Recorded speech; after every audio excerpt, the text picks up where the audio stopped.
Entrance है और एक एंट्रेंस उधर से, मेन गेट उसको उधर है फ्रंट, उधर से एक एंट्रेंस है और एक एंट्रेंस ये पूरा हॉल यहाँ से मतलब 500 से ज़्यादा की कैपेसिटी है ये औरतों की, बच्चियों की। इज्तिमा होता है महीने में एक बार, अभी भी 60-70-80 औरतें आती हैं या 500 औरतें एक साथ बैठ सकती, जिनको टीचिंग होगा, जिनको शिक्षण दिया जाएगा। और यह महीना में एक बार इज्तिमा होगा, 5 वक्त की नमाजें बच्चियां हमारे हॉस्टल की पढ़ेंगी। 100 बच्चियों का टारगेट हमारा है। अभी 32-33 लड़कियां हमारे यहाँ हॉस्टल में हैं। अभी कमरे में नमाज पढ़ती हैं, बरामदे में नमाज पढ़ती हैं, यहाँ नमाज पढ़ेंगी। कुरान हदीस जो है यहाँ बैठ के पढ़ेंगी, जो इस्लामी हिस्ट्री होगा यहाँ पढ़ेंगी, और जो उनकी तरबियत है किस तरह से अपना पारिवारिक जीवन व्यतीत करना है, परिवार के साथ में, सास ससुर के साथ में, माँ बाप के साथ में, पति के साथ में, बच्चों के साथ में आपका व्यवहार कैसा होना चाहिए, यहाँ पर देखा तो वहाँ स्टेज बनेगा, परमानेंट स्टेज होगा। वहाँ पर कोने पर माइक वगैरह सब फिक्स रहेगा, इसी में साउंड बॉक्स वगैरह दीवारों में फिक्स रहेगा। जो भी हमारी टीचर होंगी, लेडीज होगी, इसमें कोई मर्द अलाउ नहीं होगा। कंप्लीटली इसमें सिर्फ महिलाएं, बच्चियां होंगी। बस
नहीं तो आप समझ लीजिए।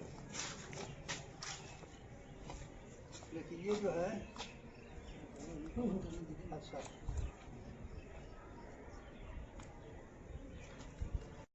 अल्लाह का बहुत बड़ा एहसान है कि मेरे जैसे कमजोर, दुबले पतले आदमी को, बूढ़े आदमी को अल्लाह ने हिम्मत दी कि हम ये काम शुरू कर रहे हैं। नमाजें तो बहुत सारी जमशेदपुर में भी है, मस्जिदें हैं जहाँ पर एक पोर्शन औरतों के लिए अलग होता है। तो औरतों के लिए भी कोई मखसूस जगह होनी चाहिए ना, जहाँ कोई मर्द नहीं आए, उनको पूरे तो सिर्फ नमाज पढ़े बाहर चली जाए, लेकिन कोई उनको मेंटल प्रिपरेशन नहीं होता है, कोई उनको तरबियत नहीं होती है। लेकिन अगर सेपरेट उनके पास अगर संस्था होगी तो खुल करके अपनी बात कर सकेंगे, मसला मसाइल पूछ सकेंगे, प्रॉब्लम से जो है वो पूछ सकेंगे, उसका जवाब देंगे। आलिमा होंगी, पढ़ी लिखी खातून होंगी सब। इसलिए ये हम बना रहे हैं कि लड़कियां यहाँ 3 in 1 है। ये कुरान हदीस में बैठ के पढ़ेंगी, शिक्षा भी ग्रहण करेंगी, नमाज भी पढ़ेंगी और इज्तिमा भी होगा। यानी उनकी महीने में एक दिन 2 घंटे का वो लेक्चर के ज़रिए, स्पीच के ज़रिए, सवाल जवाब, क्वेश्चन आंसर के ज़रिए उनको मसला मसाइल जो भी है उनको बताया जाएगा, समझाया जाएगा। पाली क्षेत्र खरसावां का क्षेत्र है और यहाँ मेरा नाम अनवरी बानो है और हम जिस मुद्दे पे बात करना चाहते हैं वो औरतों के हुकूक पर बात करना चाहते हैं।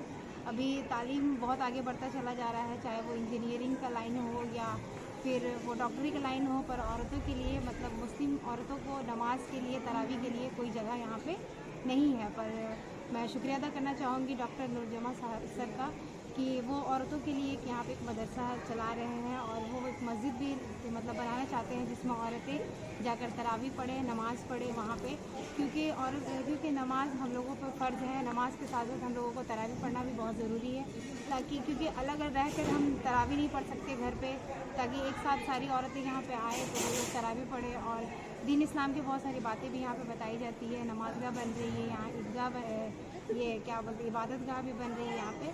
तो हम लोग शुक्रिया अदा करते हैं कि नूरजमा सर जो है हमारे लिए मतलब इतना बड़ा काम कर रहे हैं।